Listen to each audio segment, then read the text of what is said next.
Greetings and welcome to BIFAD's 187th public meeting titled Transformative Pathways Toward a Climate Resilient Agriculture, Food, and Nutrition System as a public consultation ahead of COP27.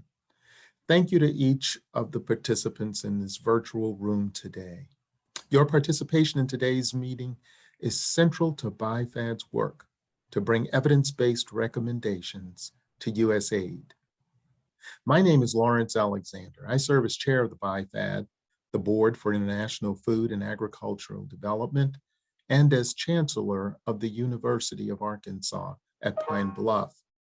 BIFAD is a 7-member presidentially appointed advisory board to the U.S. Agency for International Development, or USAID, and was established to ensure that USAID brings the assets of U.S. universities to bear on development challenges in agriculture, nutrition, and food security. I'm joined today by other BIFAD members. My distinguished colleagues include Kathy Spahn, Henri Moore, Sawita Liverpool-Tassi, Ratan Lal, Marie Boyd, and Pamela Anderson. I'd like to invite board members to introduce themselves in the chat. Now to the purpose of today's meeting. I'm looking forward to the presentations and discussion in the lead up to the 2022 United Nations Framework Convention on Climate Change, 27th Conference of Parties. As authors of the BIFAD commissioned study, present and discuss preliminary findings and seek public input to guide the next phases of study implementation. Authors will discuss climate resilient pathways for inclusive, transformative, systemic change in agricultural, nutrition, and food systems. Key systems for inclusive transformation in food, agriculture, and nutrition. Barriers to inclusive transformation in agricultural, nutrition, and food systems. High potential leverage points for transformative systemic change. And climate finance solutions to catalyze inclusive adaptation and mitigation actions in the agricultural, food, and nutrition sector. This study is being guided by leading global experts in climate change, agriculture, nutrition, and food systems, members of the BIFAD subcommittee on systemic solutions for climate change adaptation and mitigation in agriculture, nutrition, and food systems. BIFAD and USAID formed the subcommittee earlier this year as a direct response to Administrator Samantha Power's request to BIFAD to bring bold recommendations for systemic solutions to climate change, supporting the administrator's vision of a whole of agency approach to tackling climate change, and that informed the implementation of the new USAID climate strategy. Today's workshop is intended to share the author team and subcommittee's work publicly, as the study is about midway in implementation, and to facilitate discussion among BIFAD members, subcommittee members, the author team, and the public, those of you in the room today. Public engagement and deliberation are central to BIFAD's role in providing evidence-based recommendations to USAID. I invite you to participate throughout today's session by sharing comments and resources in the chat box and sending questions for the Q&A segment. As a reminder, any written or oral comments today will be recorded for the public record, and we look forward to posting official minutes and recording of the event on USAID's BIFAD website in the coming weeks. Now, I'm pleased to introduce Dr. Leni Wallenberg, Subcommittee Co-Chair. Leni and Co-Chair Dr. Erin Coughlin de Perez will guide us through today's public meeting as moderators.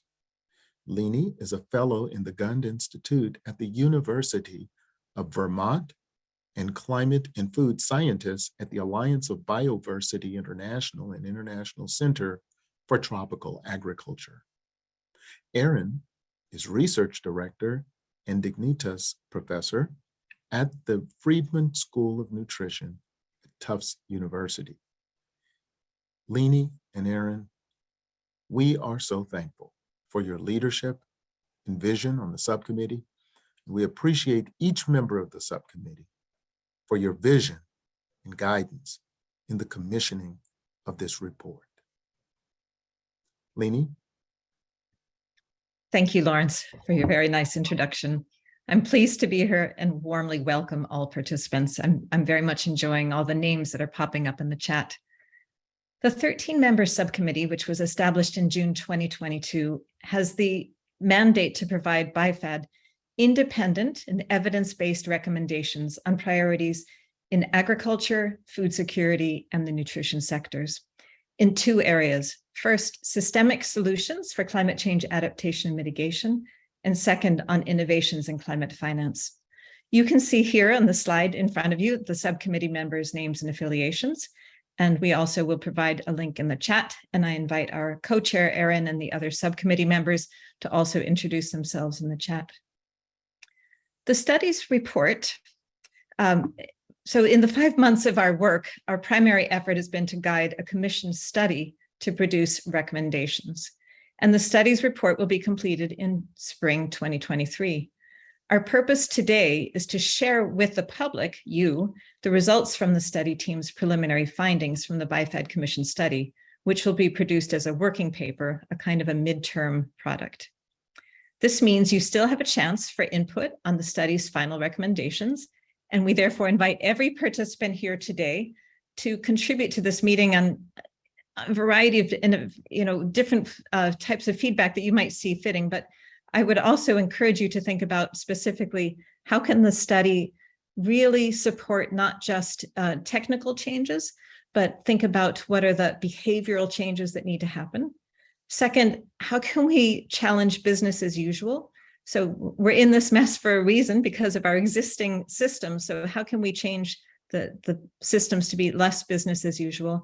And thirdly, what are the USAID interventions that the study team should consider relative to the leverage points that they will present to you today? Please feel free to put your questions in the Q&A, not the chat. And our agenda for today will be as follows. We will start with brief presentations from each of the 4 study team authors. This will be followed by a panel of 2 members of the BIFAD committee and 2 members of USAID to share feedback. We'll then have pretty much the rest of the hour for questions, first from the BIFAD group for the subcommittee and author team, and then we'll have about 25 to 30 minutes for public comment and questions. We'll then close with some remarks from Lawrence and me. So it is my pleasure now to introduce the study team authors, Rahel Diro from Tetra Tech, Ed Carr from Clark University, Dan Zook from ISF Advisors, and Carmen Benson from Tetra Tech to present their preliminary findings. Over to you, Rahel. Thank you so much, Leni. Good morning, everyone. We're pleased to share with you today the working paper that we put forward. We are a team of 12 with different expertise, and you will hear from some of us presenting today. So the study objectives are 3. The first one is to estimate realistic 2030 targets for the agriculture, food, and nutrition sector. The second objective is to identify priority leverage points that lead to transformation. And finally, to identify areas for intervention for USAID action. And what we are presenting today is around the second objective. We started this work in August, and with the study design and conceptual framework, which was shared during the BIFAD public meeting at the end of August. And what we are presenting today are the entry points and opportunities that we have identified halfway through the work. And the full draft of the report will be finalized in January, and the report will be finalized in the spring. And I just want to stress that we should treat this as a work in progress and not a final product. Our methodology is based on literature review and evidence that's already out there. And of course, we are also soliciting expert perspectives through key informant interviews. Our analytical framework starts with identifying relevant systems within the agriculture, food and nutrition sectors and the barriers within those systems. Then we identify leverage points that could lead to transformation in those systems. And finally, we will identify and prioritize the key leverage points and intervention that, to set transformation in motion. And at this stage of the study, what we are presenting is the systems and leverage points that have been identified. The next step will be to prioritize them, and our prioritization criteria is based on the scale of impact in achieving adaptation and mitigation objective, the depth of evidence on the transformational potential, considering social, behavioral, and economic transformation, and policy alignment with USAID policies and also some of the international agreements like the Paris Agreement. And we are framing our study based on the climate resilient development pathway framework. We have seen in our earlier discussions and key informant interviews to date, there is some siloing of adaptation and mitigation into separate activities. This makes implementation difficult, while climate resilient development pathways allow consideration of mitigation opportunities and trade-offs in adaptation planning and adaptation opportunities in mitigation planning. It also provides an option to build a multi-stakeholder system and locally driven climate and development action, as well as systematically integrating gender and social inclusion. It's also a dynamic process where there is a constant adoption and reorientation of the action to account for a changing world and changing environment. So we believe the climate resilient development framework provides a framework for USAID to successfully integrate mitigation, adaptation, and sustainable development objective. Thank you, and I'll pass it on to Carmen to discuss inclusive transformation. Over to you, Carmen. Thank you, Rahel. And I should say I'm presenting on behalf of Lydia Mbevi, who's the lead gender, youth, and social inclusion author, but couldn't join us today. And then Nancy Mokupa, who's on the call and was research assistant or is research assistant on the Jessie work. And so kind of big picture, the study team assumes that there are no gender neutral and therefore no age neutral, socioeconomic neutral, and so on, systems, leverage points, or interventions when we're looking at agriculture, food, and nutrition systems.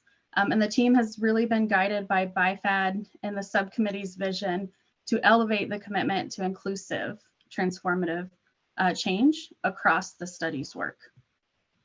And so with that in mind, when studying each of the potential high impact leverage points, which I think Ed will speak to next, the team considered potential impacts on women, youth, and other marginalized groups, but also potential for these groups to be agents of transformational change and the enabling environment that's necessary for them to do so. So for example, with very short time, if we looked at the food waste and post-harvest loss priority leverage point, we would see that in West Africa, 70 or 80 or more % of actors in the post-harvest handling, processing, and processing nodes of the system are women, and that women generally tend to work with crops that are more perishable But we also see that the same factors that affect women's participation in production, such as limited access to extension and advisory services, lack of transportation, limited access or agency over farm resources and decision-making, all these things also contribute to overall post-harvest loss. So like that one example of many you'll see in the working paper, we see that empowerment of women and other marginalized groups is noted as a precondition to realizing the potential full impact of interventions in that leverage point. And so with help from the subcommittee, especially Sophia, who hopefully we'll hear from today, we propose then that empowerment is in and of itself a leverage point. The leverage point focuses on agency and decision-making at local, national, and global levels, as well as the collective action of these groups, and proposes evidence, as you'll see, that increasing the ability of a greater set of actors in global food systems to take climate change adaptation and mitigation actions is made more effective when women, youth, Indigenous communities, and so many other marginalized groups have equal access and agency over resources. And we're talking about finance, land and natural resources, technology and information, many more. And when they participate equally in decision-making and leadership. So I think I'm out of time, but just as next steps, as the study team looks at prioritizing the leverage points and later looking at interventions for USAID action, we'll prioritize those that have, or part of the prioritization is considering those that have the greatest potential for transformation, impacts, and mitigation and adaptation, while also meeting USAID policies and goals around gender equality, locally led development, and other priorities for inclusive development. This will be informed by rigorous literature review, many more key informants with stakeholders from these marginalized populations and experts in the field. And I should note, we've underscored the importance of a closer attention in the next phase of the study to youth and understanding how Indigenous environmental management may also inform achievement of mitigation goals. I'll stop there and I think hand it to you, Ed. Thanks, Carmen. So first, to start off, a couple of key definitions for everyone here. We keep using the phrase transformative systemic change. You see the definition up on the screen here. This is changes to the fundamental attributes of systems in response to actual or expected climate change and its effects on people, often at a scale and ambition greater than incremental activities. That doesn't mean every single action taken under the broad rubric or umbrella of transformative systemic change has to be transformative in and of itself, but it is about taking steps that move us toward transformations in systems. We're also talking a lot about leverage points here. Leverage points are processes, interactions, or elements of a system where targeted actions could bring about transformational change. And again, that doesn't have to be transformational change instantly, but it does have to be an action taken with an eye toward bringing about transformational change, getting onto a pathway toward transformation. And finally, we'll talk about the term interventions. These are activities or sets of activities organized within a project or program, and they're designed to influence positive economic, social, and behavioral change. So going from that, the study group together has identified to this point a number of key systems where transformation could yield large climate and development benefits. We have not yet prioritized these systems because that prioritization requires an analysis of potential climate impact, and we have to take into account the geographies where that impact can be realized. So for example, when we look at transforming livestock systems to reduce emissions via enteric fermentation, either by changing feed, for example, changing the way we manage manure, or reducing the number of ruminants in the world, the largest benefit is actually in the global north in a lot of places where the USAID does not work. However, within USAID's geographies, Asia has the largest share of emissions from this source, with sub-Saharan Africa very rapidly rising. And both of those regions might offer really great opportunities for low emissions development opportunities. At the same time, thinking about transforming smallholder systems. We know there are at least 608 million smallholder farms in the world. And these all are in, well, not all, but the vast majority are in countries covered by USAID programs and projects. Transforming smallholder systems toward the enhancement of productivity and increased market access could yield significant adaptation benefits, although the metrics for adaptation benefits remain somewhat challenging today. And depending on what transformation is aimed at, you could get a significant mitigation benefit. What is grown and how can change and enhance soil carbon stocks and provide that mitigation benefit. But on the other hand, if you need long supply chains for a given crop, that could also create sort of an offsetting cost in terms of mitigation. This is all very locally specific in terms of assessing trade-offs. So prioritizing these systems is not straightforward. Trade-offs between adaptation and mitigation are hard to measure. They're somewhat apples and oranges. So we're probably going to be conducting an expert elicitation to help organize and prioritize these systems. We do want to point out this is a moment where USAID might mobilize its research agenda to deepen our metrics and understandings and allow for the weighting and prioritization of systems and impacts across adaptation, mitigation, and sustainable development. If we can then pivot and think about leverage points a little bit. As we noted as an entry point in our working paper, leverage points are linked to unique attributes of systems and need to be co-identified with local actors and communities. This points to another of our emerging entry points, which is that forming coalitions across governments, donors, and private sector actors is going to be a key success factor for climate action. Not all leverage points will work on all systems. The list that you see here, again, is not prioritized. So any prioritization of leverage points is going to proceed from the prioritization of systems that I was just talking about. That said, we've started to identify leverage points that might have an impact in a number of systems to prepare for that prioritization. So for example, soil health can be a critical leverage point in a number of these systems. For example, by enhancing soil carbon management, that could lead to it's been projected to have significant technical potential in terms of reducing emissions.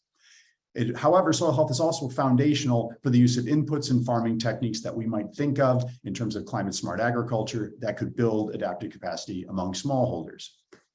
We also note, and as was just discussed by Carmen, that empowering women and other marginalized groups in social groups to make climate change adaptation and mitigation decisions could be a critical leverage point in almost every system we look at. There's a lot of evidence that production in these systems is not Pareto optimal, for those of you who speak economics. Basically, the distribution of resources is not such that we're actually maximizing things like production and access and availability. Therefore, women's empowerment, for example, is likely to increase productivity overall, and that at the very least could lead to an adaptation benefit. So again, we have started to identify these systems. We've started to identify these leverage points. They have not yet been prioritized, and we're looking forward to feedback as we think about these going forward. With that, I want to hand off to Dan, who's going to talk about the finance side. Thank you, Ed. You may be familiar with the statistics. About 3% of global climate finance goes to agriculture, forestry, and land use sector. Only about half of that focuses on small scale production, which is about $10 billion, and most of that is coming from public sources. So there's a huge need to mobilize capital, especially private investment capital, for its adaptation and mitigation in the global food system. And in doing so, it's important that we have a lens of inclusivity for marginalized communities. So during this research study, we came across a whole host of levers to mobilize and shape capital. They largely break down into three categories. The first is market enabling, second is pipeline development, and the third is direct capital participation. So starting with market enabling, the goal here is to enable the standards, methodologies, and oversight bodies that allow financial markets to capture value from adaptation and mitigation practices. The most obvious of which would be the carbon markets, but there's an alphabet soup of frameworks and standards that are emerging in ways to shape what we mean by capital for impact. And as the standards emerge, the challenge is implementation. There's an opportunity for USAID in particular to bridge between the global associations and standards that are already in place and emerging and connect them with the local governments that are working to establish their own in the local country context.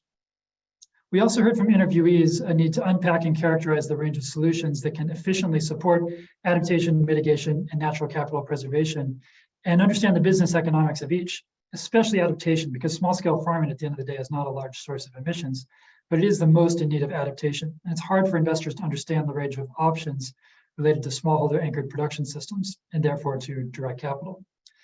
The second category that we talk about in the report is pipeline development. This means supporting the processes that allow the financial markets to work and allocate capital efficiently within the system.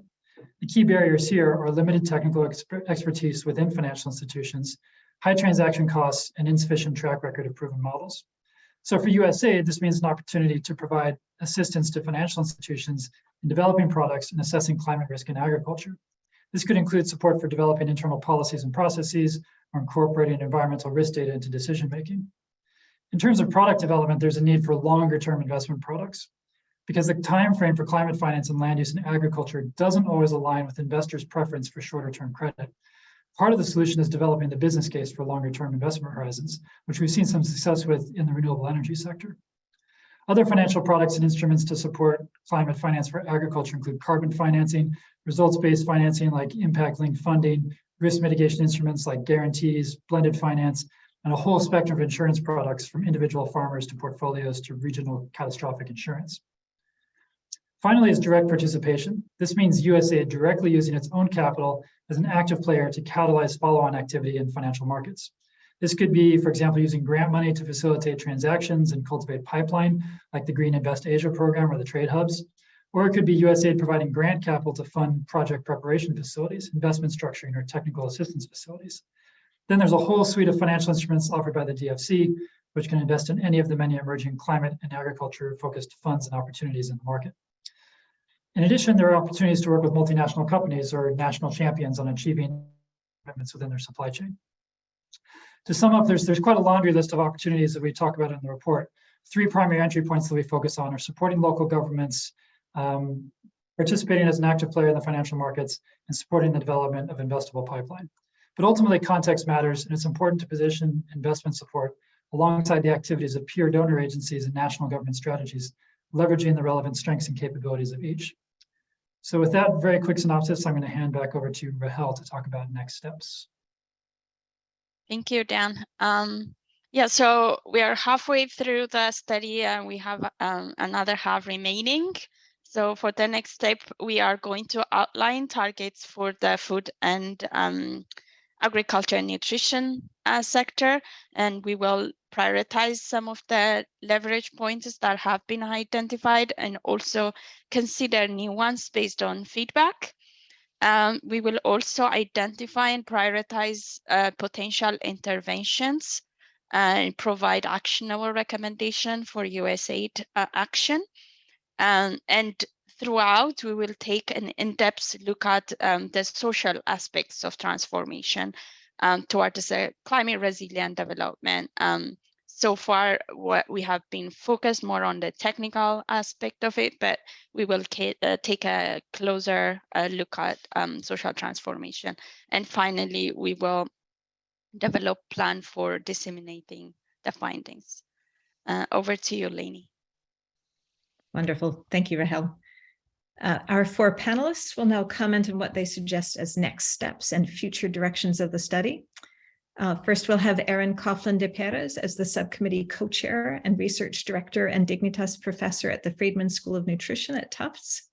Then Ismail Sunga, who's a very active subcommittee member and CEO of SACAU, the Southern African Confederation of Agricultural Unions in South Africa. Followed by Anne Vaughn, Senior Advisor for Climate Change at USAID's Bureau for Resilience and Food Security, and Songbei Lee, the Agriculture Finance Team Lead, also at the Bureau for Resilience and Food Security at USAID. Erin? Great. Well, thank you so much for that presentation, and it has been a delight to follow the work of the author team on this report. I know how in-depth you have worked on these different topics. So to offer a few comments representing some of the things we've heard within the subcommittee, the first, I'll offer 3 main points. The first point I would say is on transformation. What is transformation and how do we cause it, right? I think we all know it when we see it, and we hope for transformation to happen in systems that we can see need fundamental transformation to really be climate resilient. But how do we make that happen? And I think this is sort of a a tough question that would really, answering this question would really make this a path-breaking report, right? How do you affect transformation? I think when we were working on the IPCC report last year, it was pretty easy to catalog a certain story of an adaptation as transformative or not, right? You heard a story of an early warning system that provided early warnings of floods, and so everyone continued doing what they were doing, farming what they were farming in the floodplain because they felt protected by this early warning system, right? And so it was pretty easy to say, okay, that was not very transformative. But saying, okay, transformation might look easy to distinguish in hindsight, it's often, I think, very difficult to plan for with foresight. And especially, you know, to plan for incorporating the dynamic pathways and the ways in which people are already wanting to transform their own lives. So I think we're excited in particular about your next steps, about the social aspects of change, right? The social aspects of behavior change. And in terms of recommendations for USAID, are there recommendations that you could make about transformation that are more about the timing of intervention? Maybe we have a suite of interesting technical interventions that we think are great ideas, but the timing might be the best thing to pay attention to and to suggest such and such intervention in such and such opportune moment, right? Is it post-disaster? Everyone's ready to rebuild. Can we rebuild differently? Is it working with the youth who are already thinking about transformation and changes to livelihoods compared to their parents, for example? And just to say, you know, especially the work that you were talking about with gender as a real leverage point is I think a great example of this. One other concrete suggestion in the context of transformation would just be maybe helping the reader think through how all of these leverage points and opportune moments and behavior change fit together in a bit of a theory of change, right? I think there's a lot of information. You've covered a lot of ground. How could you maybe visualize this for us in terms of, you know, inputs and outcomes? When do we think such and such thing would be a great choice, and really cause that transformation or in, you know, come in at a moment when transformation is ripe. So that was point number one. Point number two would be on geographic priorities. You mentioned, I know Ed mentioned just now, the importance of context specificity, right? It's hard to make generic recommendations about soil health, right? The world's soils are infinitely diverse from 1 meter to the next meter, right? So thinking through how you could think of concrete geographic priorities for different regions and the process by which someone would determine these geographic priorities. And then the last point were a few considerations that the subcommittee wanted to just put at the top of your list to focus on. They might not end up as leverage points, but something that you could investigate a little bit further would be pathways that focus on nutrition. So not just food production, but all the way down the chain. What are people eating and how are they utilizing that food and how is that turning into human nutrition? Questions about water, green water, blue water, and questions about change to demand and consumption. So I'll leave that there. Those are my 3 points and turn it over to Ismail Sunga. Thank you very much. Thanks, Erin. Good afternoon, good morning, good evening, everyone. I'm going to talk a little about how to make it happen, particularly for the marginalized communities, which is a central part of inclusivity. In my view, the report has already done quite a bit in terms of covering those angles that we think are important. That includes smallholder farmers, that include the youth, that include women, and indeed, it's rightly identified that segment of society or group of people as a leverage point. So I think we're on to a good start. The next question perhaps is how do we actually concretize it? And this is what we're expecting perhaps from the report. that it should give us a bit more guidance on how that transformation is actually going to be expressed in practical terms at the ground level. And I just want to offer a few insights that could actually be considered in the drafting of the final report that hopefully also would find its way into whatever framework the USAID is going to put together following the advice that could emanate from this research and from the subcommittee. I think the first point really is to be very explicit and deliberate in targeting as a matter of policy. That would be a fundamental pillar of the policy of USAID as an example.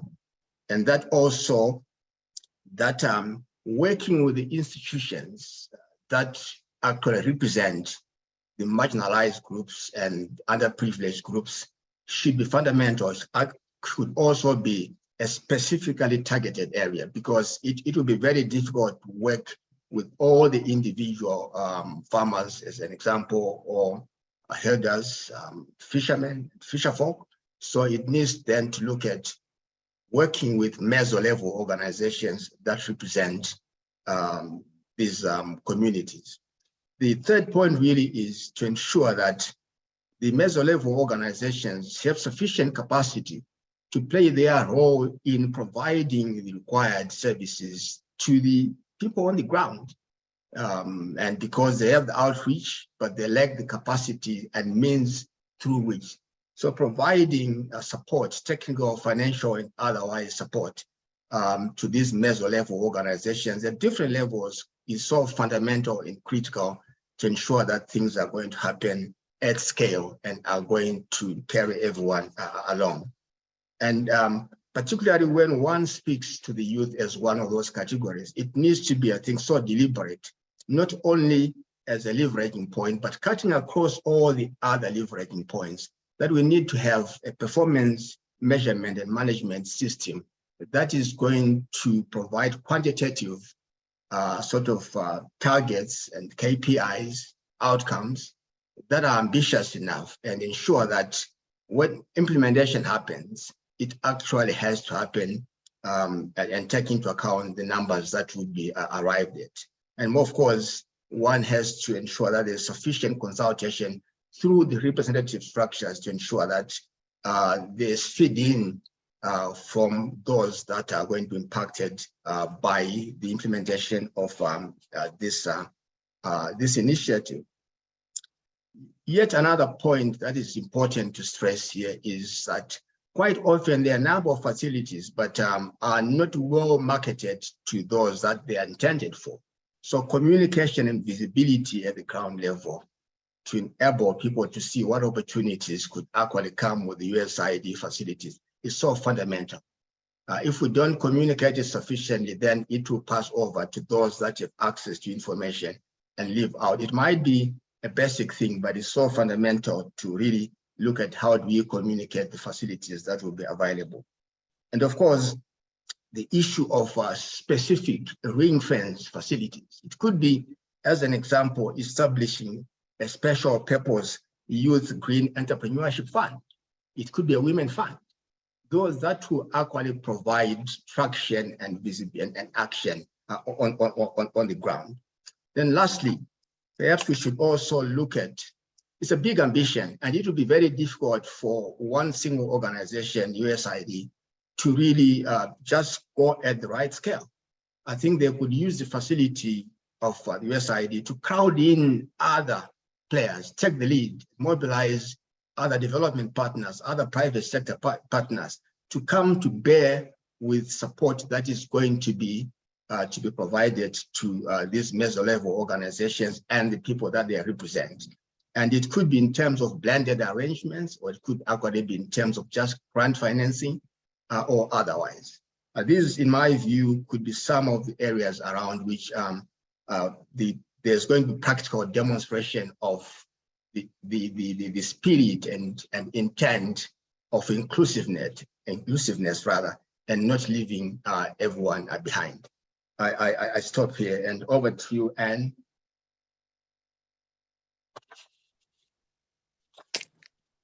Great, thanks so much for your and Aaron's comments. They were really helpful, and I also wanted to thank the subcommittee and the authors. Rather tremendous work in a short period of time to pull together such a wide and comprehensive series of points and recommendations. It's really helpful to have these ahead of COP, which is less than about 2 weeks away.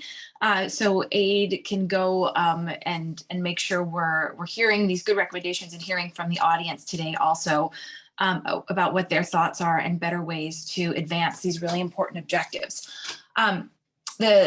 I was hoping to cover a couple different things from the USAID perspective, and then Songbay will talk more on the finance portion of the report. But I wanted to get into systems change. How do we do it? Integration and siloing around adaptation and mitigation, gender, geographies, and private sector engagement a bit. So I'll talk fast but because there's just a lot to cover. But first, to go back to systems change, we have very exciting and ambitious and needed targets in the climate strategy on systems level change. And getting systems level change is challenging. So we appreciate the thinking that's gone into the framework and the leverage points. I think would be really helpful for our teams in our missions around the world to wrap our heads around this effort is in the next iteration of the report to really get concrete examples of what some of that systems change looks like. So that can help our missions figure out how to operationalize our climate change strategy and really think about some of the trade-offs that have been highlighted in the report in a kind of concrete way. And that kind of gets into the integration versus mainstream, or my second point. The discussion on mainstreaming climate action and how that differs from integrating climate could lead us back into previous eras sort of division between climate and development debate. We don't want that. We've moved past that. We really are trying to do systematic change with a climate lens and need to continue to recognize all the different interconnected risks that food systems face. So want to make sure that we're integrating right, but that also have to recognize how USAID operates as our ecosystem as a donor. We have to have certain systems that are in place already that are sometimes legislated or just very, very challenging to change. So are there things that we could use with existing tools that you could highlight for us, like our climate risk management tool, for example, that we have to screen projects to look at what the climate risks are? Should we be using that to think differently about systems level change? Or what are the other sort of day-to-day work that our missions are already doing and need to do to better mainstream or integrate climate? How can we elevate those to also have some of the systems change? So how do we make it as easy as possible for our busy and wonderful mission staff to support this type of work going forward? Third, on gender, I love the attention to gender, the elevation of gender, and the actual text in the document that really outlines the difficult challenges that women face. I think it's important that we call out the specific challenges of women in food systems and women with climate smart agriculture. So many thanks for highlighting that. Very excitedly, and also noted in the report and announced last year, we have a $2.6 billion target of funding on gender programming across the agency. And some of these funds will also be used in food systems and overlap with our food systems work and our climate work.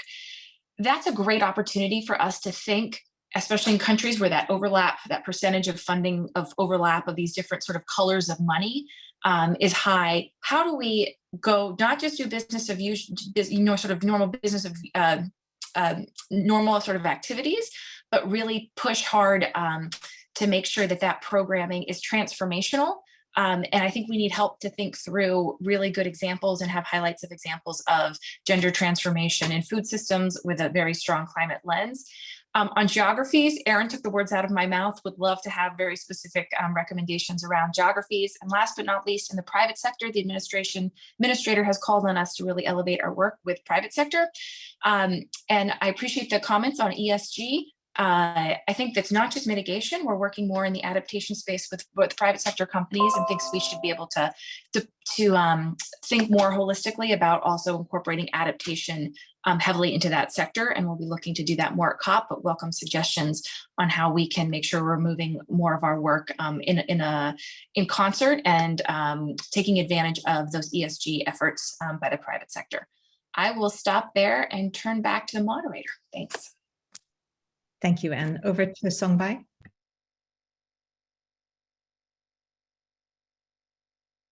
Hi, thank you, Songbay Lee. I lead the ag finance team at USAID based in DC. My background actually is not ag, but just general finance. So I'm learning a lot by participating in this process.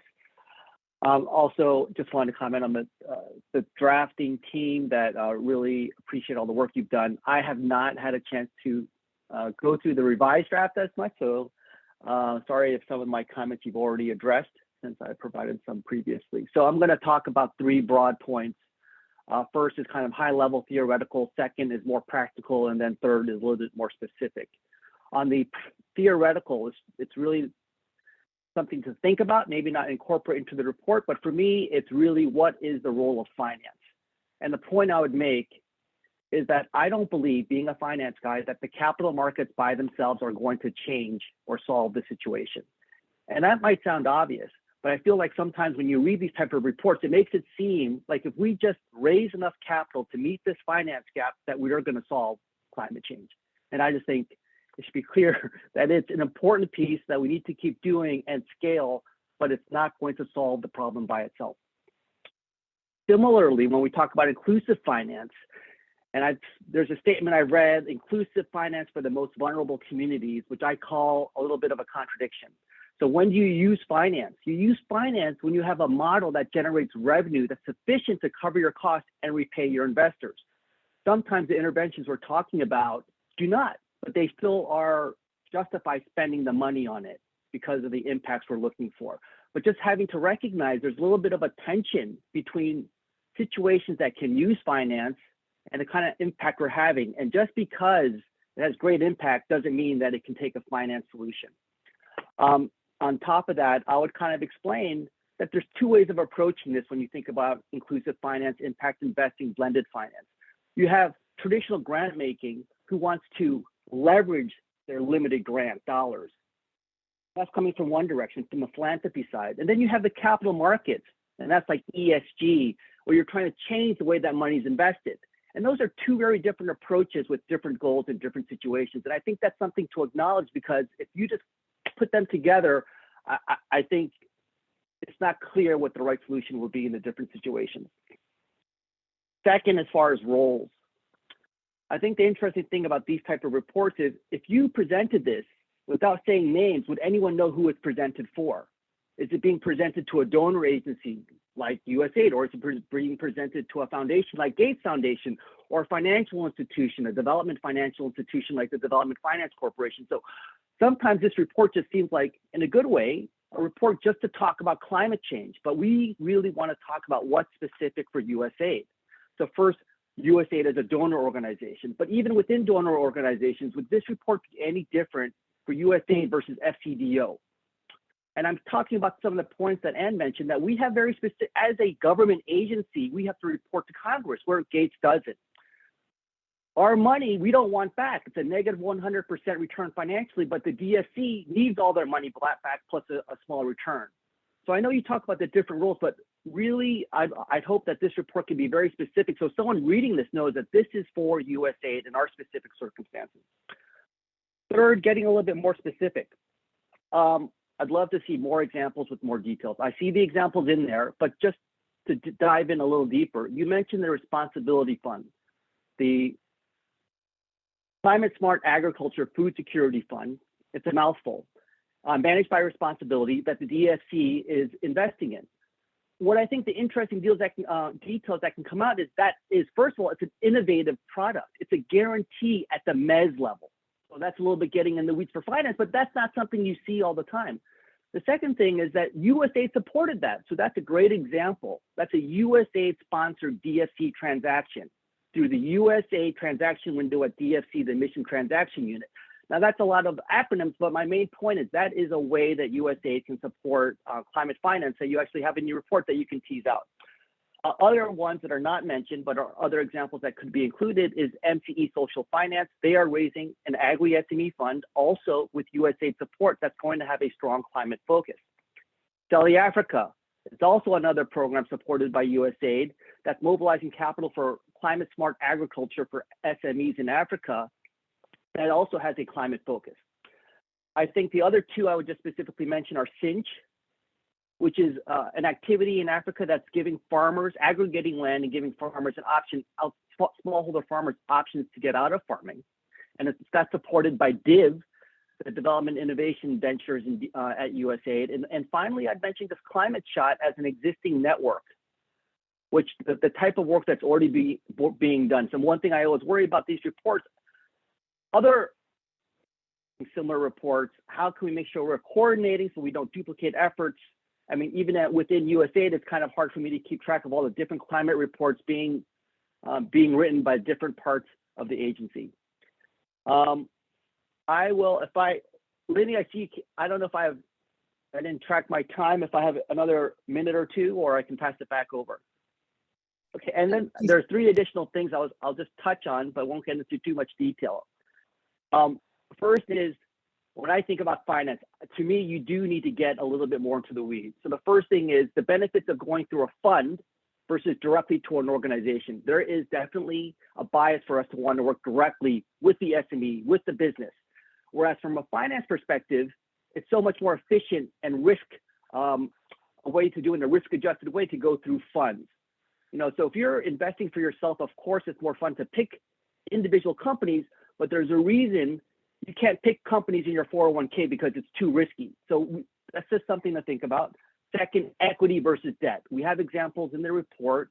The Acumen Fund is an equity fund primarily.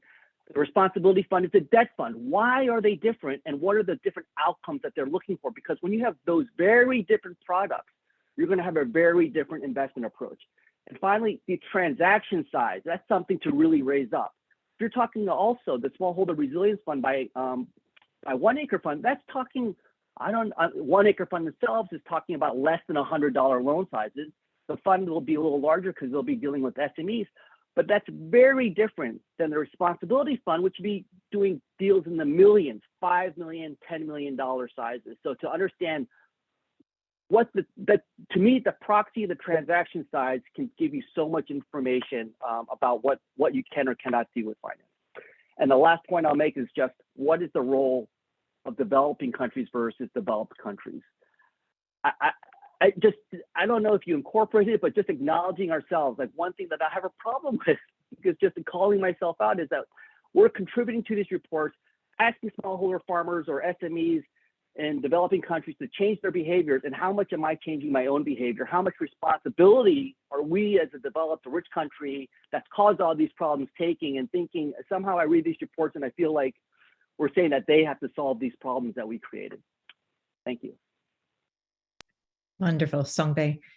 We have time very briefly for a quick reaction from the author group, if you'd like. Otherwise, we can move on.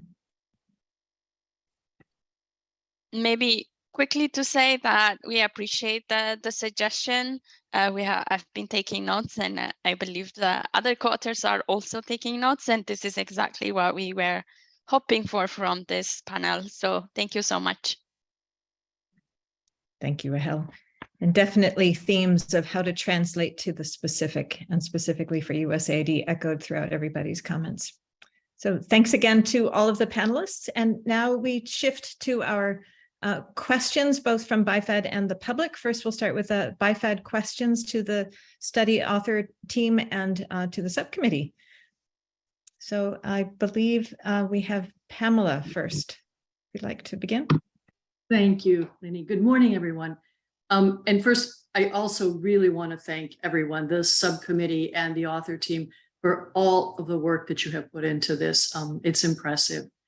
One of the critical messages I think that you are driving home with this report is that we need to make a pivot and take on a both-and approach, holding together mitigation and adaptation. I think that's conceptually going to be a very, very important product, within this body of work. So, I mean, really well done.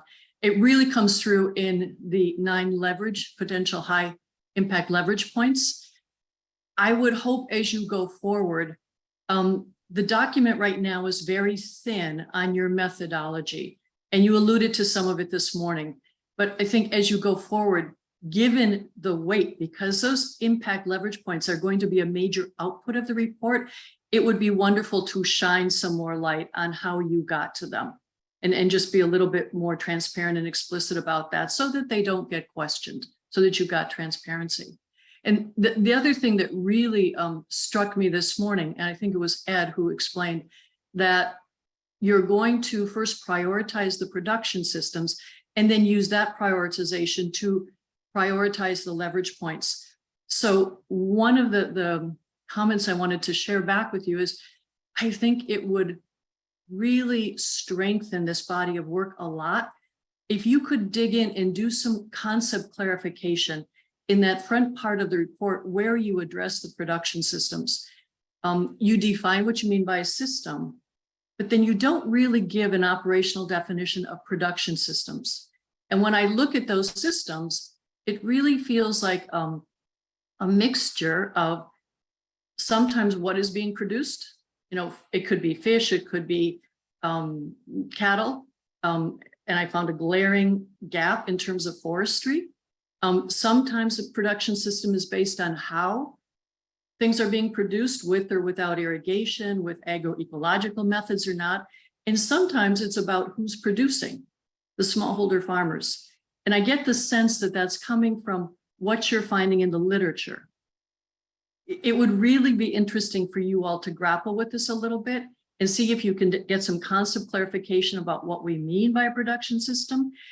And particularly to your point of alignment, then how we align the systems we want to prioritize with the directions we want to go in. To the point that Aaron made earlier, I mean, we want to drive fruit and vegetable systems. We want to drive legume systems. We want to think about crops that take, less water, are more climate resilient. So again, what you're bringing forward is really exciting. And I think if there's a way to dig in and do a little bit more work on concept clarification, and then really be much more explicit about your methodology, it would really strengthen this piece of work. So thank you, all of you again. It's amazing what you've done in a short period of time. Thanks. Thank you, Pam. Great comments. Kathy? And I want to join with Pamela. Just, this is a huge amount of work, a huge number of areas you've wrapped your minds around. So bravo. I have a comment that won't surprise those who know me that leads to a question, which is, I think we all agree the world is at a turning point right now, and that the nexus of climate, agriculture, and nutrition has never been more paramount for development success. In fact, COP27 has several events that are focused on nutrition, including the launch of a new initiative, ICAN, the Initiative on Climate Action and Nutrition. I think this focus is absolutely critical given what we all know are skyrocketing and very frightening rates of hunger and malnutrition in the world. But so far, and I realize you're only partway through your work, there seems to be very little focus on nutrition in the working paper and in the solutions. And I think the world can't afford for climate smart food systems to focus purely on agricultural yields and on productivity, because without good nutrition, we undermine all the development efforts that we're all committed to. So my question is, what is the subcommittee's plan, if any, to incorporate and hopefully prioritize nutrition among your recommended actions?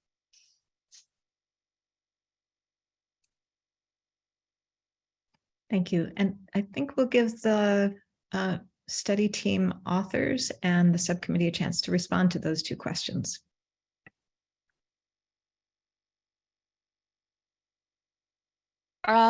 Okay, thanks, Lini. So to respond to Pamela's question, I guess it's also like more of a comment.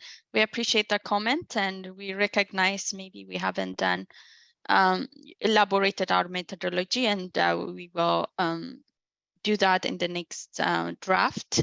In terms of the prioritization criteria, we have laid out in our analytical framework, and I have alluded to it earlier in my presentation. So we will focus on the scale of impact that the specific system or leverage point will have in terms of adaptation and mitigation objectives, enabling the achievement of those objectives. But also we will look into the depths of the evidence around it.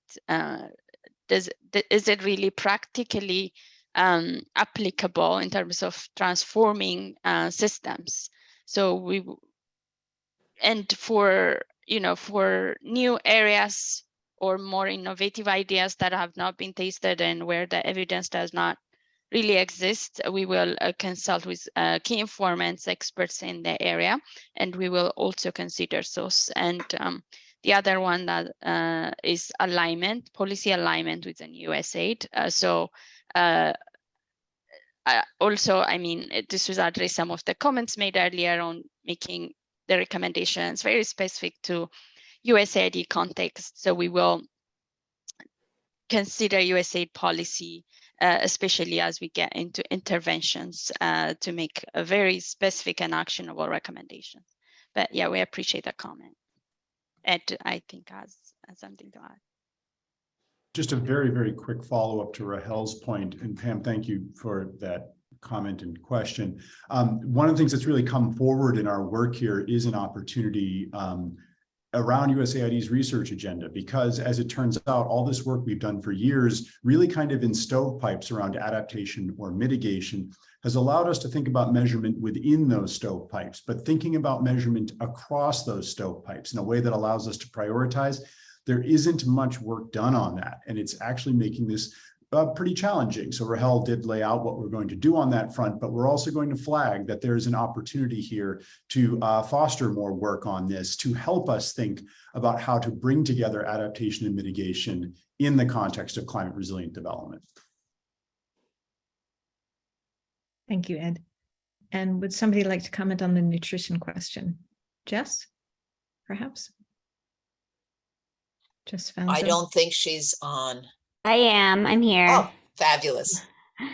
I'm happy to come in. Kathy, thank you so much for championing nutrition as you always have and do and probably will continue. I completely agree with you that nutrition and diets was not adequately addressed in the report, and that's been alerted to Ed, Rahel, and Dan. And so in the next draft, they're going to be incorporating much more on diets and nutrition, and I'm going to be helping them if they need me. I think one of the things we want to really laser in on is the diet piece, because there's so much evidence accumulating around the impacts of climate on diets and diets on climate. And we also know that access to healthy diets is really insufficient as a pathway to get to better nutrition. So I think if we want to be a bit focused in the actions that we propose, we'll keep it quite central to how do we ensure that access to healthy diets is front and center in the climate agenda through a food system action. And it'd be good, Kathy, to talk to you a little bit more if you think that's sufficient, or should we go further to really incorporate more nutrition outcomes like growth, et cetera. But it'd be good to consult with you a bit more on that. But we thought if we keep it focused on quality of diets, the diversity and quality of diets as a potential levers of action towards better nutrition, that could be a way forward. Thank you, Jess. Would anybody from the author team also like to reply to the question of nutrition? I'll just say that we've been talking to Jess about this, and what Jess just said is exactly the conversation we've been having. So we're looking forward to working with her to bring this in. Thank you. Thank you, Ed. Okay, we also have a question from Professor Marie Boyd, who's not able to join the BIFAD committee today, but she's requested us to state it on her behalf. So the author team also noted the need in the report for further focus on the role of youth, perhaps for Chinenye Given your leadership role in the Climate Smart Agriculture Youth Network, what advice would you share with the author team to elevate youth in the research and recommendations? Shinenya, would you like to address that? Lily. Thank you so much. And I'm so happy to be here to lend a voice for the youths. I would say that generally that the youths are in the front line, and they are also expected to, come up with ways to adapt to climate change in food security, especially in the future if the intensity of the effects increases. And this alone justifies the reason why we should have them actively involved while making decisions or strategizing or drafting out implementation processes that has to do with climate change mitigation and adaptation in agriculture. So there is great need to have them involved and included because their future is also at stake. Okay, and to do this, I would suggest that we should try to understand the things that are limiting them. A lot of youth have so many limitations to, participating fully in matters that has to do with climate change, mitigation, adaptations, agriculture, nutrition, and all that. Some of these limiting factors can do with capacity development. It can also, involve not having access to good funding and financial services and all that. It can also have to do with not having access to right information that will help them to scale through in their field. So I suggest that once these limiting factors are identified and addressed, it will help to facilitate youth-led solutions in climate adaptation and mitigation processes. Secondly, I also believe that it's not just enough to offer us seats in platforms where policy and decisions are taken. It is also very important to have us included in the implementation process. This will help us to be aware of the contributions we can make, to the climate, crisis that is really facing the food sector. The youth should have access to green technologies, good digitals and entrepreneurial skills that will help them. They need to be involved because you cannot actually solve a problem if you don't know what the problem is all about. So for them to be involved in providing solutions, they need to be actively engaged in some of these processes.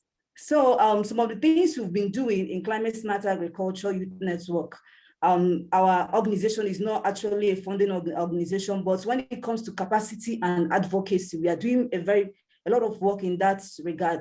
We have a program titled Children and Youth in Agriculture, and this program is specifically designed to target the grassroots. How do we do this? We try to go to primary, secondary, tertiary institutions, collaborate with them, trying to bring in or establish like climate smart agriculture clubs in schools. Why are we doing this? We just want to make sure that at every level, as a young person, you are aware of what you can do to contribute to the well-being of the food system. So while making decisions like this, I feel that some of these points can actually be highlighted because once being put into consideration, it will actually help to facilitate a lot of youth-led solutions. So youths are doing wonderful work. Many of them are involved in agriculture. I personally am involved in pork processing, pig production as a young woman. So we need to have more people. And once they are not encouraged, and once maybe those obstacles are still limiting them, you will see their full potential. So my suggestion is identify these limiting factors, deal and address them, help the youth to overcome it. Then we will now feel more youth-led solutions and impacts in the food systems. Thank you very much. Thank you, Shinenya. Really great points. There's also a nice comment in the chat that youth beyond the farm level are important. So considering the role of youth across the supply chain. Ishmael? Just add a little bit on the point of youth. I think what might be important is to look at what is it that excites youth. I think what excites youth, in my view, according to our experience, is much more about entrepreneurship. And what we should be doing really to look at what are existing or potential entrepreneurship opportunities are going to be in the area of adaptation and mitigation. And so that we don't sell them climate change necessarily, we sell them opportunities that are emerging without necessarily even mentioning the name climate change or climate smart agriculture. You know, there's a business opportunity. It could be, as we have seen in Southern Africa, that some are already using maggots to feed their chicken. And they are not doing it in the name of climate change, but there might be need to provide data and investment profiles that might actually speak to and excite the youth to become entrepreneurs at the same time, fulfilling a very important climate mitigation function. And it could be an investment area that I would urge really the report to look at, and also USAID in its work to also consider. Thanks, over to you. Thank you, Ishmael. So reinforcing the point that youth have roles to play in addition to on the farm. Okay, I think we have time for one more, possibly two more questions, but I'm going to go to Henri at this point. Hopefully you can hear me because I had to get on my iPad. But the study presented carbon markets as a potential leverage point. And this goes to Dan. How do you ensure that carbon markets benefit smallholders without shifting the burden of the responsibility of lowering emissions on smallholder farmers? And then how can we ensure carbon markets are not an obstacle to achieving real and lasting emission reductions?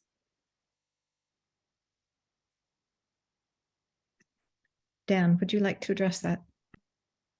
Sure. Yeah. Thank you for the question. And I actually want to broaden this out a little bit more to some of the other questions I've seen coming through the Q&A. You know, one thing to keep in mind is that smallholder farmers are not the source of emissions, at least outside of, you know, livestock and rice and a couple of commodities. I mean, generally, smallholder farmers, especially in Africa, are not the ones that are, you know, emitting. So we got to keep that in mind. Of course, you can't expect them to bear the burden of then reducing the emissions because they're not really emitting much in the first place. But there are solutions that are needed, and especially from an adaptation point of view. There are solutions that are needed, and there are some that are out there. And I liked Songbei's point that, you know, it's obvious, right? But, you know, for a lot of these solutions, the benefits, the revenues have to outweigh the costs, you know, plus interest and cost of equity, right? In order for it to be investable. I'm a finance person at the end of the day.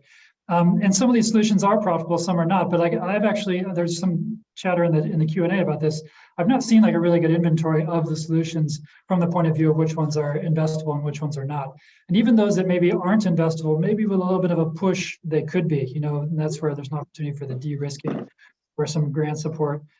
That's also where carbon credits come into play. We spoke to some entrepreneurs as part of this study who are providing products like drip irrigation or biodigesters to farmers. And in some cases, they are using carbon credits to partially cover the costs. But a lot of them, they started back before the crash of the markets and then they just switched to just selling those products based on the economic fundamentals alone. And now the carbon markets are coming back, they're able to incorporate that. So there's an opportunity to reduce the cost of products and services for farmers. But we also heard a danger that there are less scrupulous actors out there who are going around and signing contracts with farmers who don't really know what they're getting into and committing to long-term, you know, kind of signing away their carbon credits to the long term. And the farmer may get very little or nothing or didn't realize what they did. So we talk about in the report, there's big need for transparency, and that's where, you know, USAID could support in the local context, just to give some transparency, you know, around the carbon transactions that are happening. One of our interviews is saying you wouldn't go and take a bunch of silver out of a country and not have that transaction be transparent, and yet, you know, carbon credits are going out of the countries without people knowing. So big need for transparency there. Thank you. Yeah, thank you. Very critical points related to a key leverage point. Okay, we're, I think, out of time for the panel. Thank you very much to the BIFED committee members for your questions and comments. And of course, we have an opportunity to get more input from you after the meeting as well. I will turn now to Aaron to moderate the public section of the meeting today. Aaron? Thank you. And I would just say, wow, there are some amazing questions in the Q&A, and I know we probably won't get through all of them. I mean, there are pages of questions. So I want to just say up front that we will be reading them all, and the author team will receive them and work through them if we don't get to them during this meeting. So first question, without further ado, we'll have to go fast to get through as many as we can. First question is from Laura Schmidt Olabisi. Have you considered cross linkages with other systems impacted by USAID programs? So synergies, actions that could operate at cross purposes across USAID.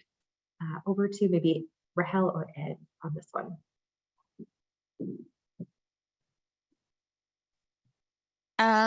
Sure. I don't know, Ed, if you want to go. What I'll say is that we are thinking about this, but we're thinking about it, actually came up earlier in the discussion of mainstreaming versus integrating climate here. One of the things we're trying to do is think about, within obviously a sort of food systems, food security and nutrition perspective, how we bring climate change considerations to programming. But that, of course, then starts to touch on things like biodiversity. Right. Obviously, it touches on a forestry portfolio, given, the expansion of agricultural land to meet needs, that kind of thing. I think that Laura also brought up education, which is all about the social change component of this. So we are paying attention to this. We probably will not be able to give it explicit focus all the way through this report, just because the report itself would expand beyond our scope. But absolutely, that's going to be brought in and thought about within the context of our final report. Yeah, maybe to quickly add on that, we plan to build a theory of change, as also suggested from the panel earlier. And as we do that, we will start looking into, more of the enabling environment for the transformation to happen. And this will be the things that we would consider as we build our theory of change. Excellent. And then a related question from Diane Russell. Does your report assume that people need to remain in farming? So if they are smallholder farmers right now, must they stay smallholder farmers? Is that our sort of goal for them? And in particular, when it comes to women's empowerment, right? Especially women, might they choose not to stay in farming? Yeah, absolutely not. We do not. We do not think that farmers should stay or smallholders should stay farming or vice versa. I think what we are proposing, or including the climate resilient development pathways, to facilitate for people to make their own choices, and so that people have options. If they want to stay in farming, and if they want to leave farming, to do so. But to ensure that people have those choices. Great. Yeah, thanks. Especially with the systems change we were talking about earlier. A question from Carrie Fowler. Plant breeding, and this one I'm going to pose to Ishmael, and then others could weigh in if they want to, but we see a lot of plant breeding work happening for very specific crops. And in fact, for most global crops, there's very little investment in plant breeding. How can we reconcile that with some of the solutions that we're promoting here? Ishmael, would you like to take that? Thanks, Erin.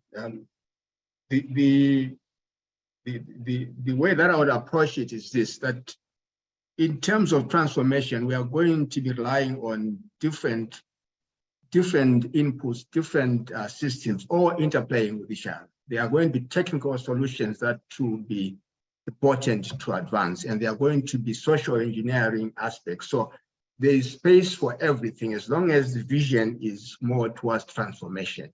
So I would not want to really look at whether technical research, R&D, and that is important than the other. I think they all have to come together and bring the change that we want. In fact, one would go to the extent of saying that the transformation that is not going to be dependent on one lever. It has to be all the different leveraging points acting somehow in unison towards the vision that is for the future. Maybe it's an abstract answer to the question. Thanks. No, I think that's great, and that we shouldn't be limited to existing R&D, right? Part of the leverage points was new R&D, so we could certainly talk about that. This is a question for Sophia. Sophia, this comes from Khalid Abu Hiban. And it's again talking about empowering women.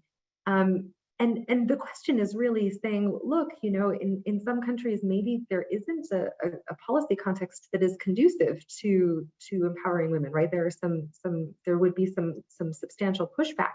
How can we talk about that in the context of empowering women as a leverage point?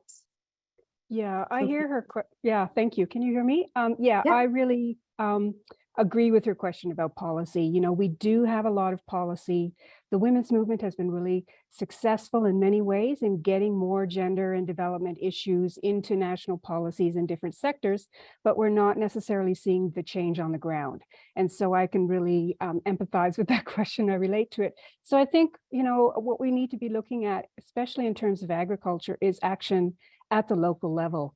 And how do you work with women and youth and groups who are not empowered, who are not advantaged, who are marginalized or not represented in policy? How do you work with them and empower them to take action in their lives on the ground in regard to agriculture, but also in regard to other aspects of their lives? And we have to remember as well, in terms of when you're talking about climate, you're talking about resilience, adaptive capacity. We need to focus on helping farmers have the capacity and the ability to recover well from climate impacts. So if there's been a drought, or if there are floods, or if there are landslides and their crops are destroyed, how do we help them recover in a way that's going to be positive for themselves, for their households, for the community? So some of the questions, some of the answers to that question that we found through our work with the CGIAR is, yes, access to credit and finance. And we know that climate finance is not reaching the local level in very great numbers. So how do we overcome that constraint, and how do we work with groups at the local level? How do we provide information, climate information services for smallholder farmers, including women, including young people? That is information they can act on in their lives, on their farms, in their communities. One of the kind of platforms, if you will, that we found is really effective is through the use of collective action, or through the development of organizations or collective action at the local level. So village savings and loans associations, farmers associations, producers associations, women's associations and organizations, and youth organizations. And we found, as well as other community-based organizations for environmental management, so forth. We found that that's really positive, active force for people in those groups to access those other resources and capacities that they need for resilience. Great, thank you. So what can people do in their context, and what kind of groups could be used as leverage? I think that's a great answer. I'm going to combine two questions, one for Dan next. Carl Wall and Ton Auther asked both about payment mechanisms. So one was about is it possible to think about direct payment mechanisms to small scale farmers to enable them to make transitions, right? To change what they are doing to something that might be more adaptive or resilient. And Ton's question is related, saying, look, if the optimum growing area for a crop is moving, and small scale farmers might not be able to literally move their own farm, what kind of financial solutions could support maybe their relocation to enable them to take advantage of their expertise in a specific crop? So over to you, Dan, if you have any thoughts. Great, yeah, thanks for the question. I mean, the answer is yes, I do think some sort of direct payment or subsidy is needed. I mean, agriculture is subsidized everywhere, especially in the US and Europe. But no, I don't think US aid should direct subsidize farmers because in other countries, because it's not necessarily sustainable. The US aid programs often run on a 5-year cycle. And so then when it's gone, then what? But there are other ways to think about ways US aid can de-risk and influence that.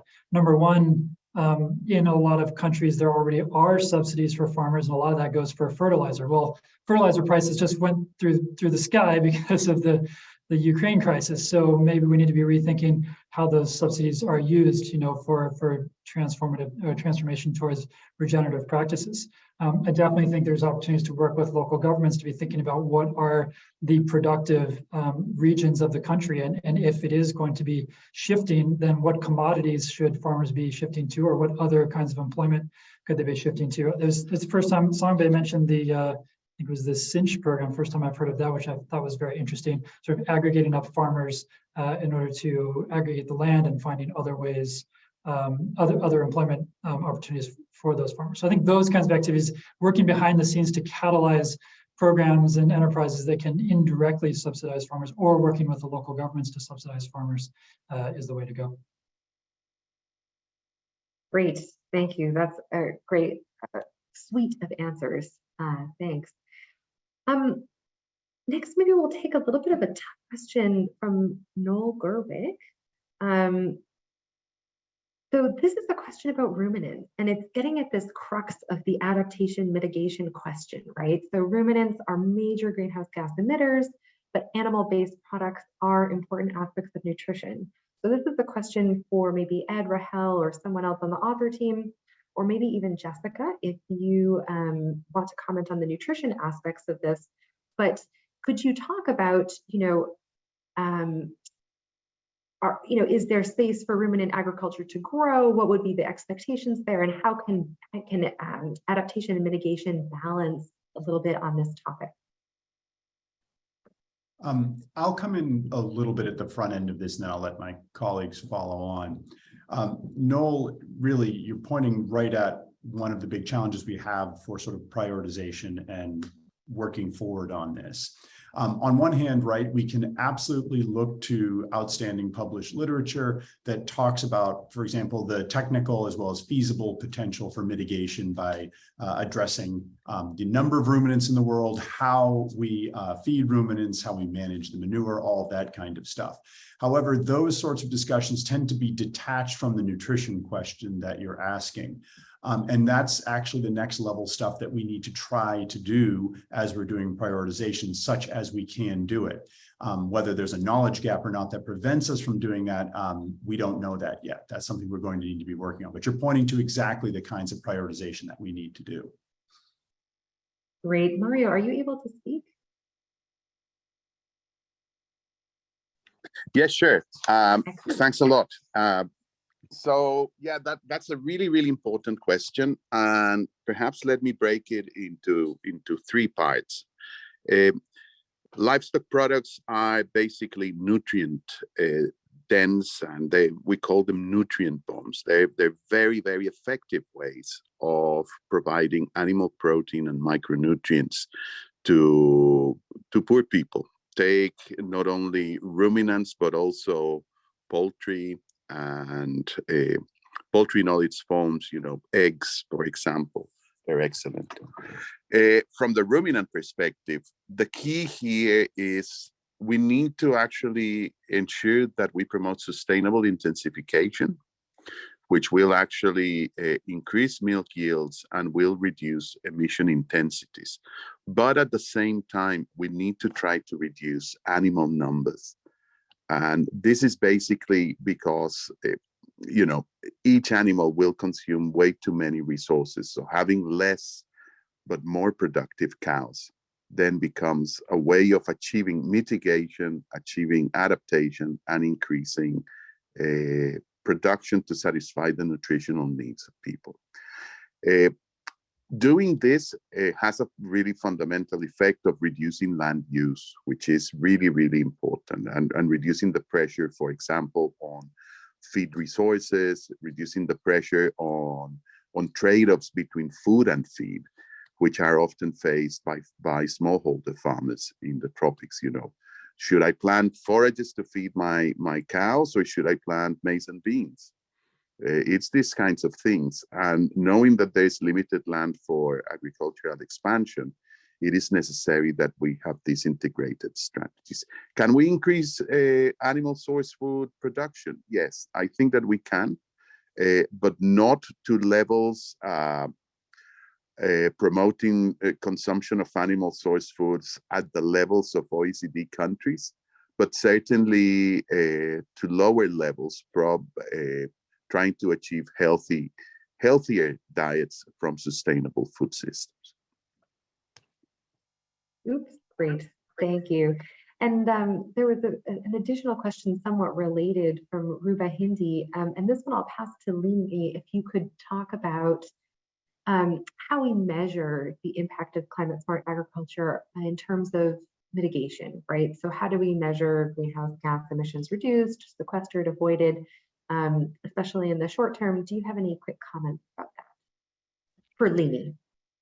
Yeah, I don't think actually it's practical for most development projects to measure their impacts on greenhouse gas emissions specifically. I think we have many activity indicators of climate smart agriculture that we can use, and that's probably more appropriate for development organizations.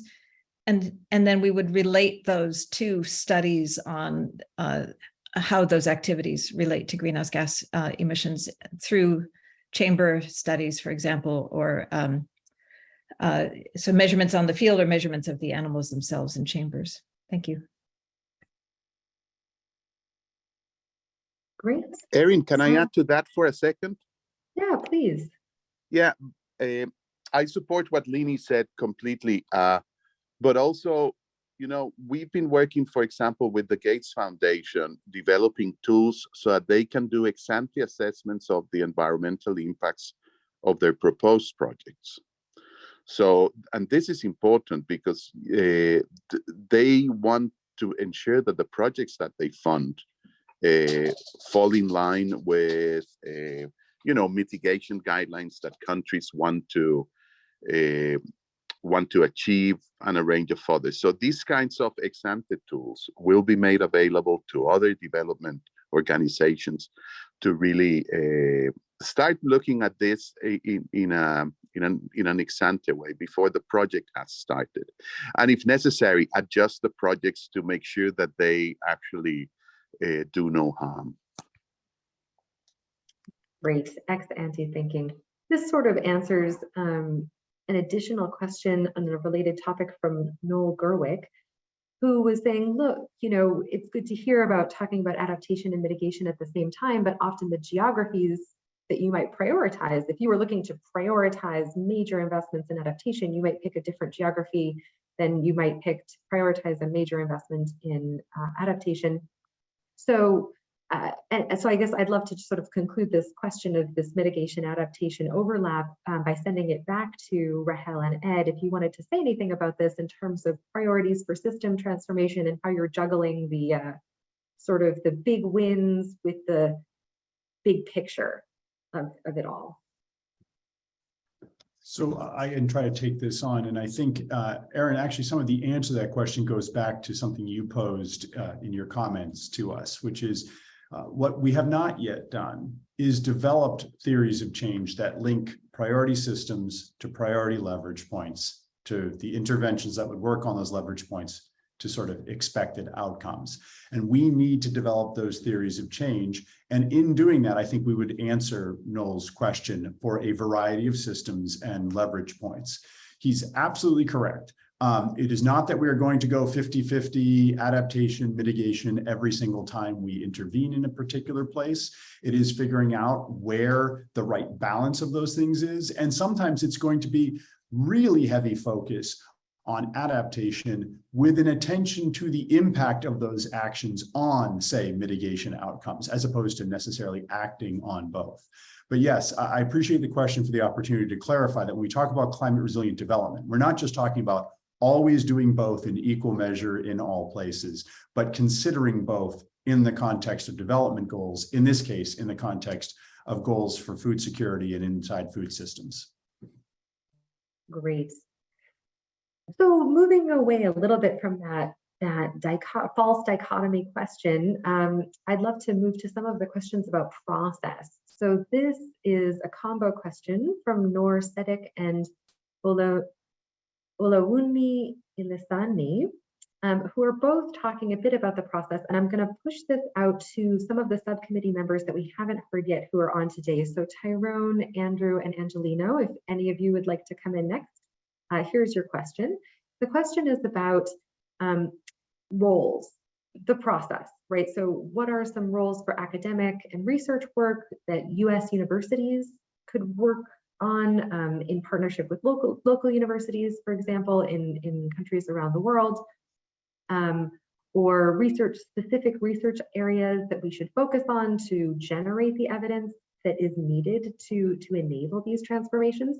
So I don't know which of you would like to take the floor first, if any of you, go ahead. Well, I could start. I guess when we think about profit, and particularly when we think about profit in the context of environmentally friendly production practices or transformations as it relates to agriculture, I guess, and someone actually put this in the chat, we really do need to think about sort of the role of government and organizations to incentivize certain behaviors that may not necessarily maximize profit to the producer directly, but sort of maximize benefit for broader society, right?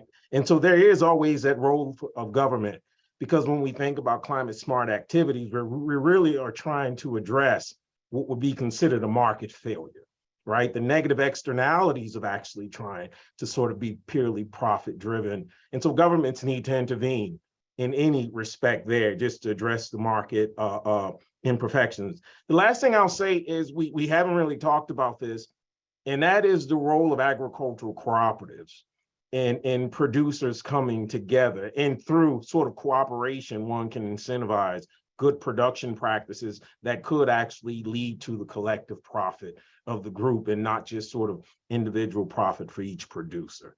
And so I'll stop there, but there are ways to incentivize it both through government and cooperation, I think.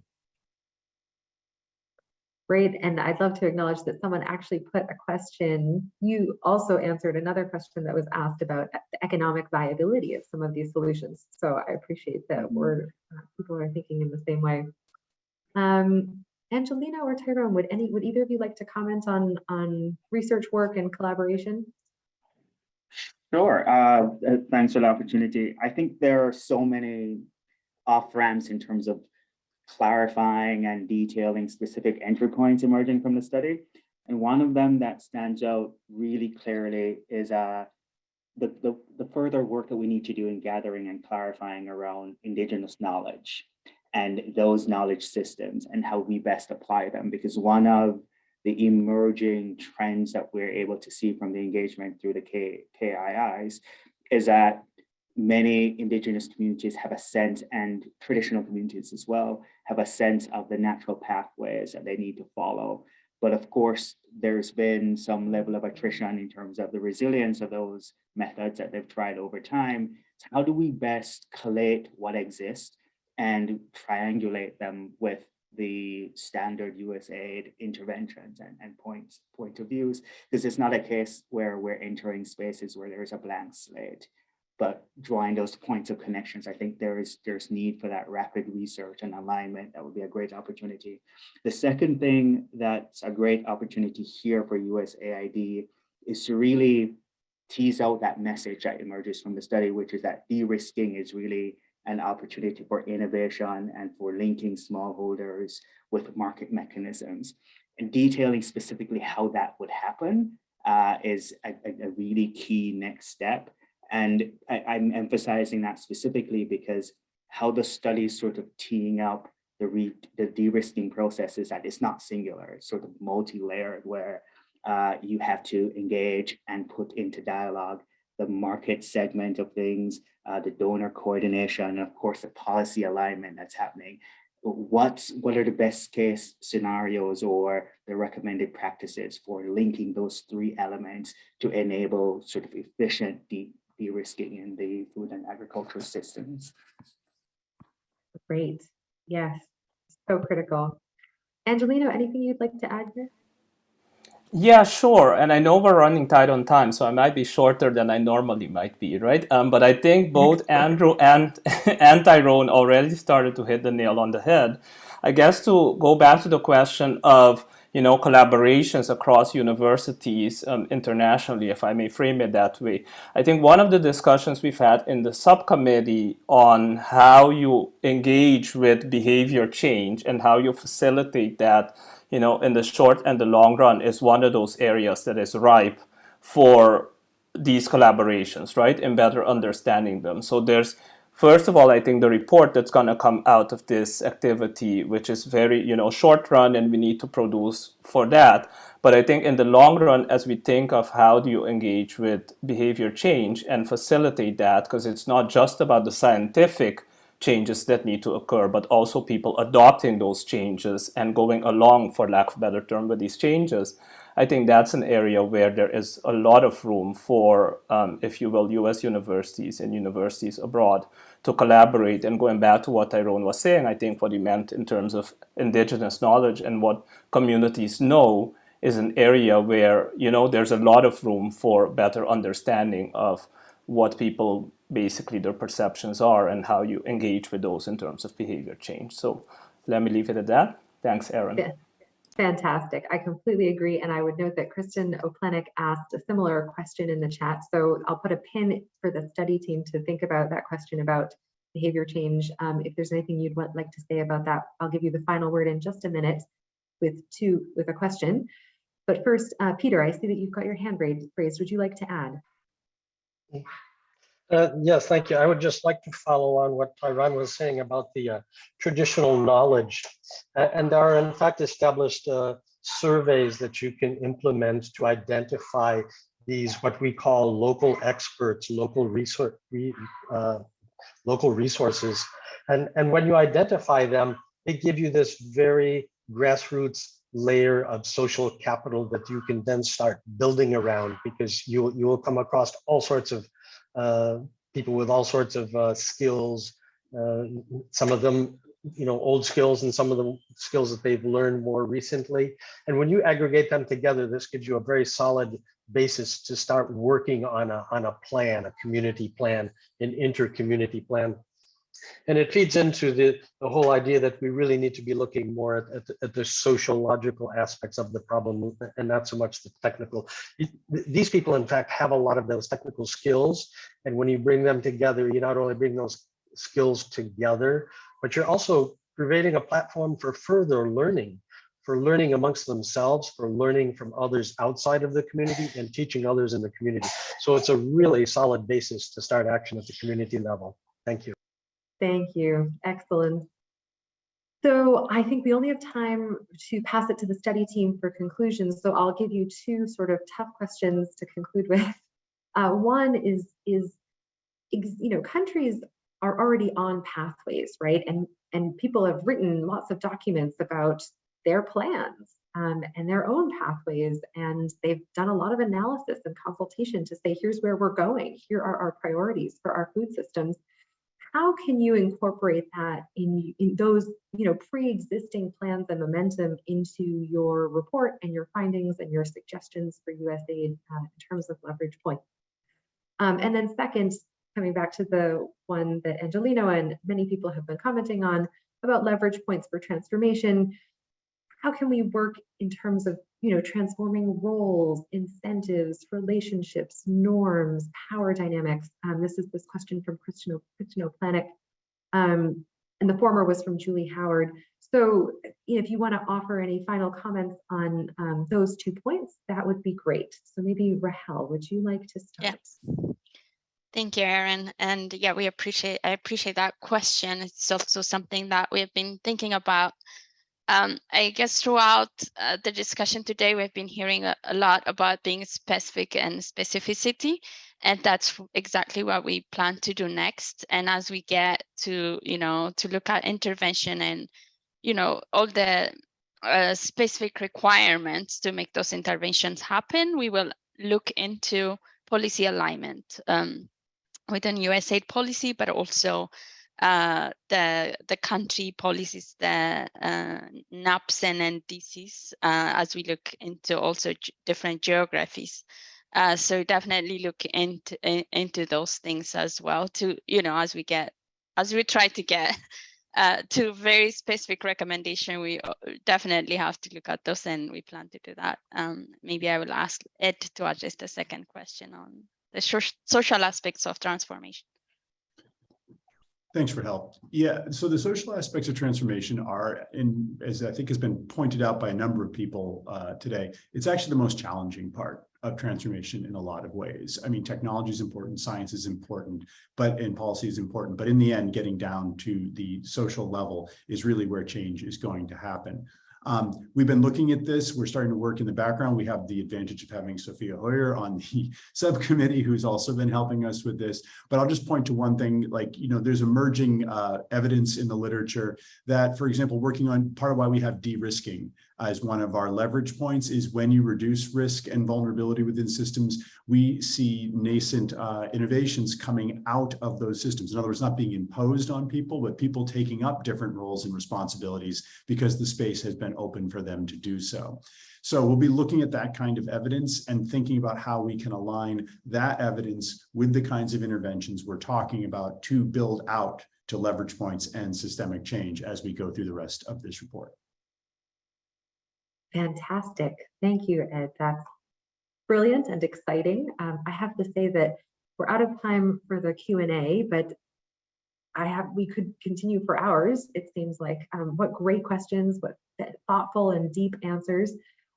Really looking forward to working with you as you keep refining this report, and we're looking forward to discussions that will also happen at COP. So I'll turn it over to Lini for a closing. Thank you.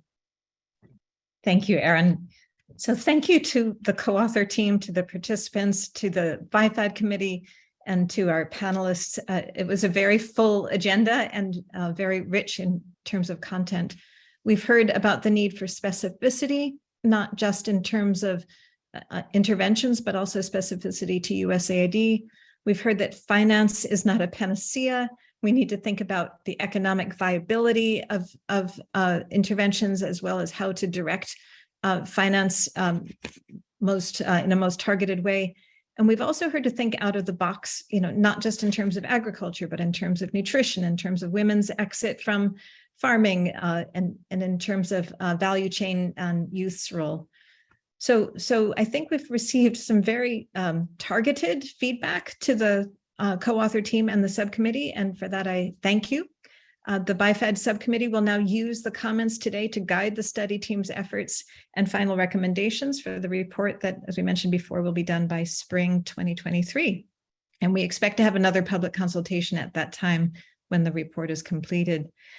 So COP is coming up, that's been mentioned a couple of times, and members of the subcommittee and Tyrone Hall from the study team will be hosting a session at the inaugural Food Systems Pavilion of Climb, Eat, and Partners at COP27 in Sharm el-Sheikh on the evening of November 14th. And we should have a slide that we can put up right now.